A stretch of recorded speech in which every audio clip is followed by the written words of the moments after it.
రాబోయే రోజుల్లో రేపటి బడ్జెట్ సమావేశాలలో హెల్త్ పాలసీ తీసుకొచ్చి ఈ రాష్ట్రంలో ఉండే ప్రతి పౌరుడికి 100% ప్రభుత్వం వైపు నుంచి వైద్యాన్ని అందించే విధంగా ప్రణాళికలు సిద్ధం చేస్తున్నాం.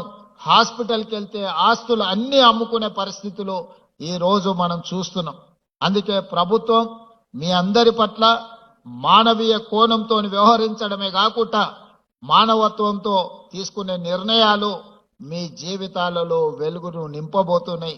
తెలంగాణ రాష్ట్రం ఏ లక్ష్యం కోసం సాధించుకున్నామో తెలంగాణ సమాజం స్వేచ్ఛను కోరుకుంటుంది. తెలంగాణ సమాజం సామాజిక న్యాయం కోరుకుంటుంది. తెలంగాణ సమాజం సమానమైన అవకాశాలను కోరుకుంటుంది. సమానమైన అవకాశాలు కల్పించాలి అని మాదిగ ఉపకులాల వర్గీకరణను 40 సంవత్సరాల నుంచి పెండింగ్ ఉంటే దేశంలోనే మొట్టమొదటి రాష్ట్రంగా ఈ రోజు ఏబిసిడి వర్గీకరణ చేసి ఆయా శక్తులకు జాతులకు న్యాయం జరిగే విధంగా ఈ రోజు మన ప్రభుత్వం నిర్ణయం తీసుకున్నది. తాత్కాలిక